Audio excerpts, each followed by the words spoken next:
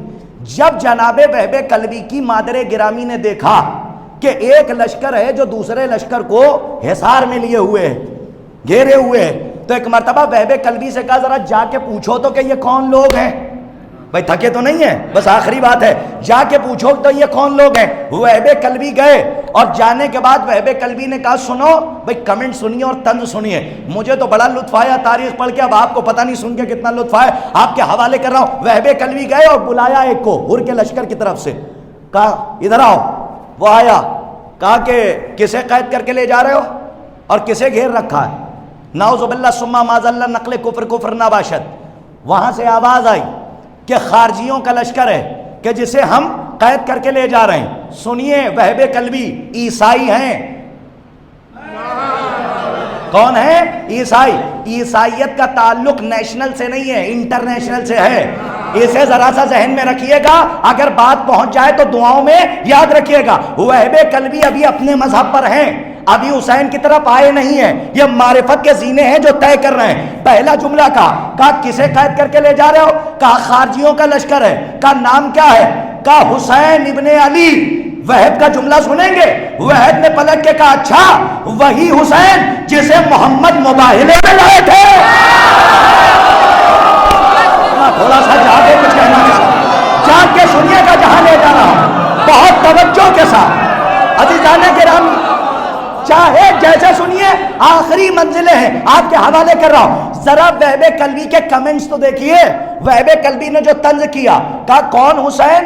وہی حسین کہ جسے محمد مباہلے میں لائے تھے. اچھا وہی محمد کہ جس کے لیے مسلمان ہل ہل کے آیتیں پڑھتا ہے.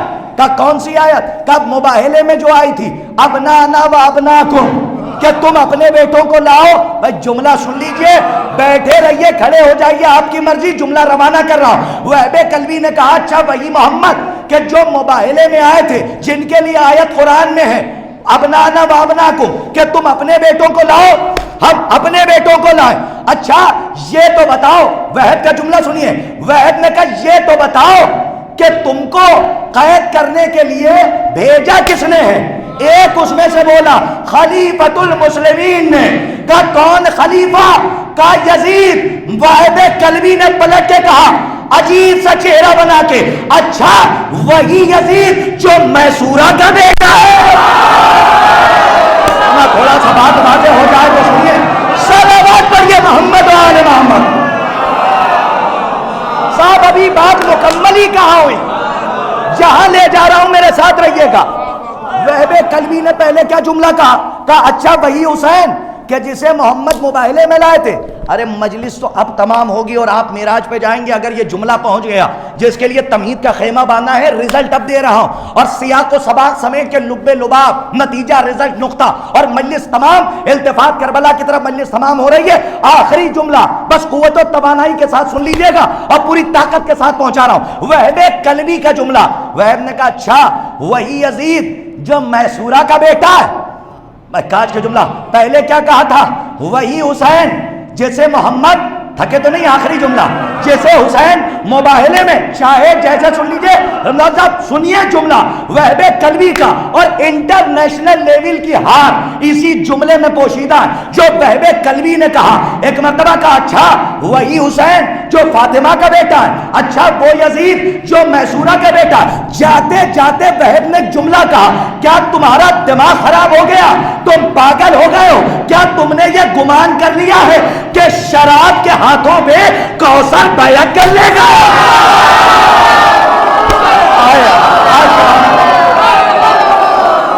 سلامت رہیے آپ اور آپ کو شاد و آباد رکھیں. صلوات پڑھیے محمد و آل محمد پر.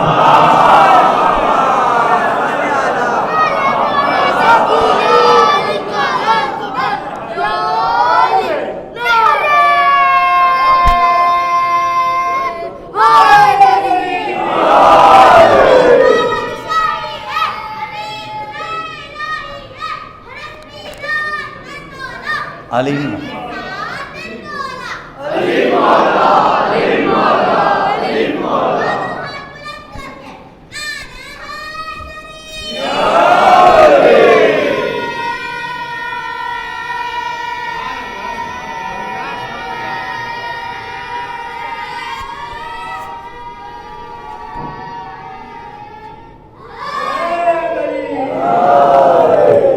کے چاہنے والوں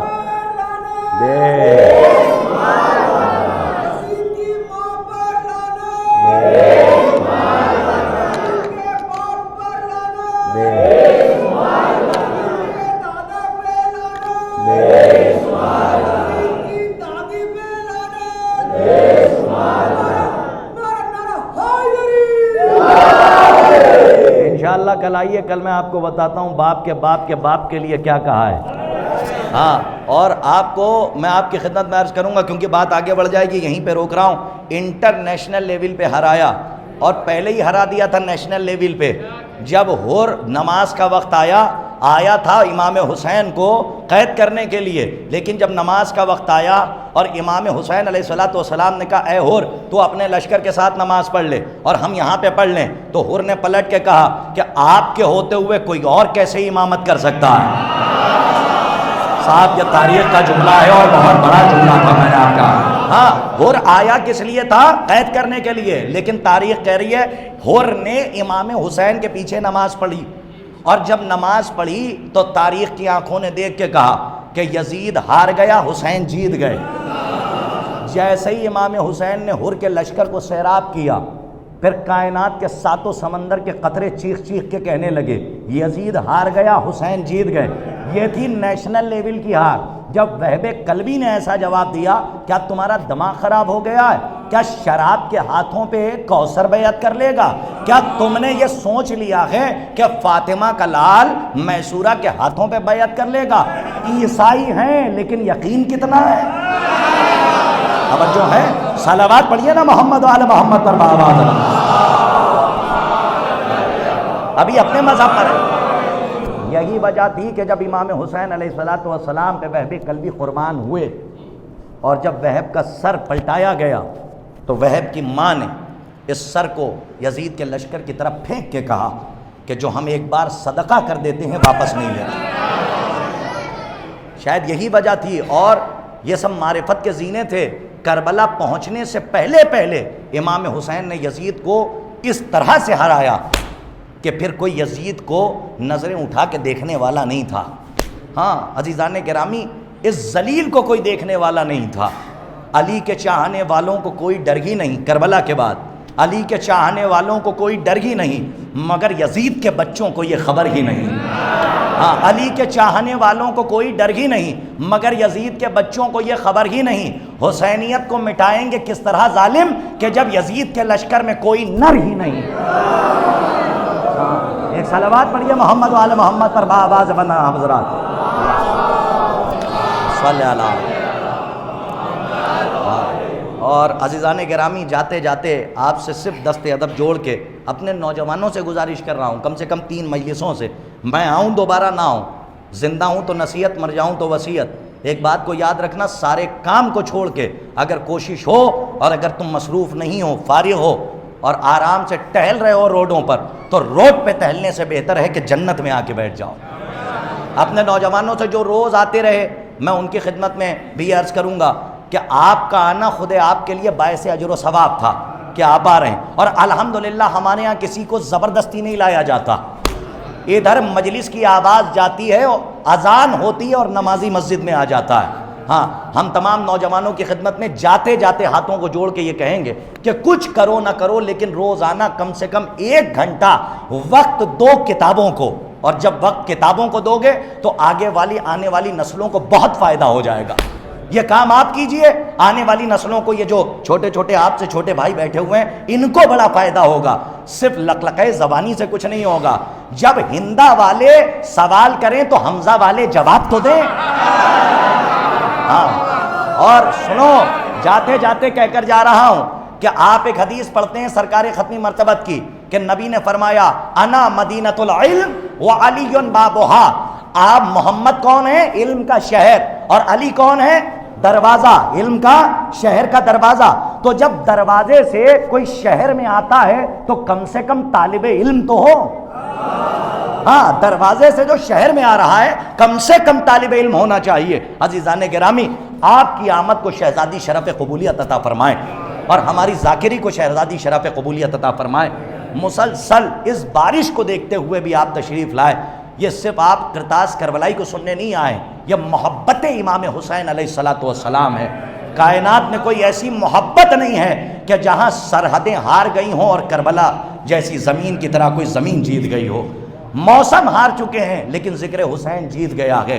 عزیزان گرامی، اگر آپ کو سختیوں کے باوجود اسلام کی تبلیغ کا مظاہرہ دیکھنا ہے تو کہیں نہ جائیے، کربلا کے میدان میں آئیے، ذرا کربلا کی ماؤں کا جذبہ تو دیکھیے کہ شب عاشور مائیں اپنے بچوں سے کہہ رہی ہیں کہ کل حسین پہ جان قربان کرنی ہے، کل امام حسین پہ جان دینی ہے۔ ارباب عزا، ایک ماں ہے کہ جو 6 مہینے کے بچے کا گہوارہ جھلا جھلا کے کہہ رہی ہے اور جنگ خیبر و خندق سنا رہی ہے اور کہہ رہی ہے اے علی اصغر کل تمہیں حسین پہ جان قربان کرنی ہے۔ عزیزان گرامی، آپ ذرا محسوس فرمائیے کہ کربلا کی ماؤں کا جذبہ کیا ہے۔ عزیزوں، ایک ماں ہے جو شب عاشور اپنے لال کے سر کو اپنے زانوں پہ رکھے ہوئے اس کی زلفوں کو سلجھا رہی ہے۔ یہ کون ہے؟ کہ یہ وہی جناب زینب سلام اللہ علیہا ہیں کہ جو علی اکبر کی زلفوں کو سلجھا رہی ہیں۔ اور جناب زینب کون ہے؟ کہ جناب زینب وہ ام المصائب بی بی ہے۔ آپ کو پتہ ہے، ہم نے علماء، بزرگ علماء سے سنا ہے، اگر گھٹ گھٹ کے روئیے گا تو بہرحال شہزادی آپ کے گریوں کو قبول فرمائیں، لیکن ہاتھوں کو جوڑ کے کہہ رہا ہوں کہ جب رونا آئے تو اپنی آوازوں کو دبایا نہ کرو، اس لیے کہ اس مجلس میں صرف آپ ہی نہیں ہیں بلکہ جنت البقیع کی ٹوٹی ہوئی قبر سے اپنا شکستہ پہلو لیے ہوئے ایک بی بی آ جاتی ہے جس کا رومال کھل جاتا ہے، ہر عزادار کی آنکھوں کے سامنے جاتی ہے، ام المصائب بی بی جناب زینب۔ ارباب عزا، ہم نے بزرگ علماء سے سنا ہے کہ جس وقت جناب زینب سلام اللہ علیہا کی رخصت یعنی رخصت تھی اور جناب عبداللہ کے ساتھ جناب مولا کائنات نے رخصت کیا تو جاتے جاتے عبداللہ کو بلایا، اور جیسے ہی بلایا نا تو عبداللہ ہاتھوں کو جوڑ کے آ گئے اور کہا آقا بتائیے کیا حکم ہے؟ مولا کائنات نے روتے ہوئے فرمایا اے عبداللہ، میری بیٹی کو تم جیسے رکھو گے یہ میری بیٹی شکایت نہیں کرے گی، لیکن جاتے جاتے بس اتنا کہنا چاہتا ہوں کہ 28 رجب المرجب کو جب میرا حسین مدینے سے جانے لگے تو اس بہن کو بھائی کے ساتھ جانے سے نہ روکنا۔ ارباب عزا، جناب زینب سلام اللہ علیہا وہ بی بی ہے جو امامت کا سہارا ہے، جس سے امامت مشورہ لے رہی ہے، کبھی حسن بن کے آئی ہے، کبھی حسین بن کے آئی ہے۔ ہاں ارباب عزا، قید خانہ شام سے جب رہائی ملنے لگی ہے پر روایت کے آخری قطرے اس لیے کہ اربعین کی مجلس قریب ہے اور آپ اپنے آقا و سردار اپنے مولا کا چہلم منانے کے لیے آمادہ ہو رہے ہیں۔ ارباب عزا، قید خانہ شام میں کیسے کیسے امتحان لیے گئے، یہاں تک کہ 4 سالہ معصومہ سکینہ کا امتحان لیا گیا۔ اور کیسے امتحان لیا گیا؟ یزید ملعون نے کہا میں نے سنا ہے تیرا بابا حسین تجھ سے بہت پیار کرتا تھا، تو کہا ہاں میرا بابا حسین مجھے بہت چاہتا تھا۔ ارباب عزا، ایک تشت لایا گیا اور تشت میں حسین کا کٹا ہوا سر رکھا ہوا تھا۔ ایک مرتبہ یزید ملعون نے کہا اے سکینہ، میں اس وقت مانوں گا کہ تیرا بابا تجھ سے بہت پیار کرتا تھا جب تو اپنے بابا کو وہاں سے بلائے اور یہ سر تشت سے ہوا میں معلق ہو اور تیری آغوش میں آ جائے۔ ارباب عزا، جناب سکینہ نے سنا، ایک مرتبہ اپنے کرتے کا جلا ہوا دامن پھیلایا اور پھیلانے کے بعد ایک مرتبہ کٹے ہوئے سر کی طرف دیکھ کے کہا بابا، ارے بابا کسی بیٹی کا ایسا امتحان نہ ہو جیسا امتحان میرا لیا جا رہا ہے۔ بابا آج میری محبت کا امتحان ہے، آئیے بابا میری آغوش میں آ جائیے۔ ارباب عزا، بس یہ جملے نکلنا تھے، تاریخ کہتی ہے وہ سر بریدہ تشت ہوا میں معلق ہوا، سکینہ کی آغوش میں آ گیا۔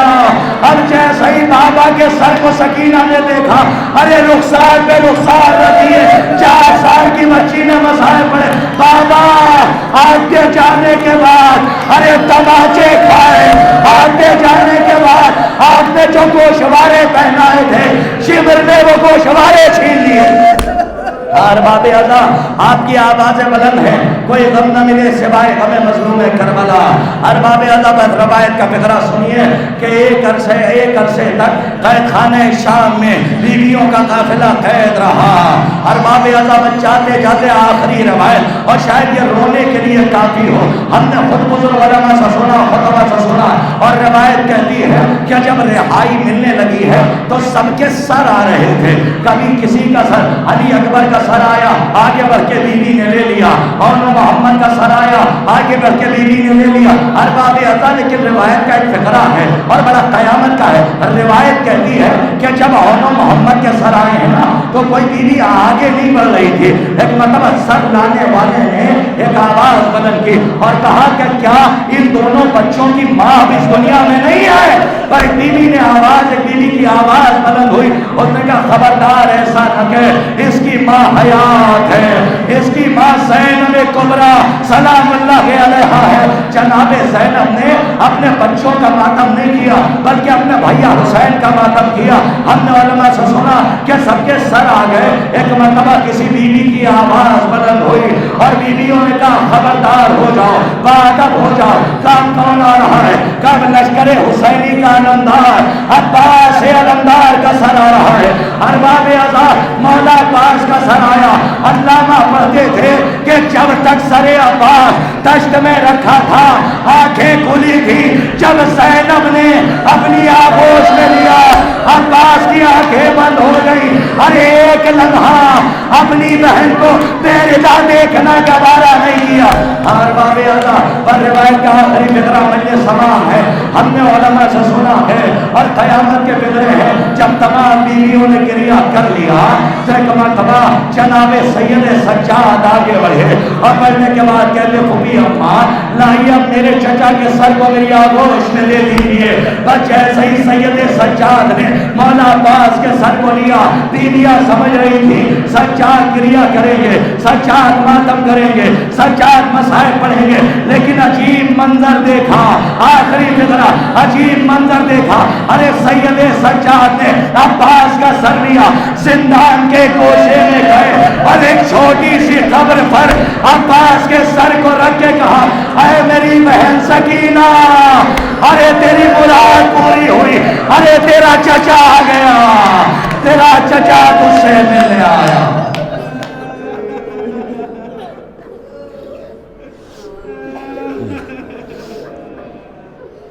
سیعلم الذین ظلموا ایام منقلبی ینقلبون انا للہ و انا الیہ راجعون رضا بقضائہ و تسلیما لامرہ۔ ماتم اسیران کربلا و سکینہ بنت الحسین سلام اللہ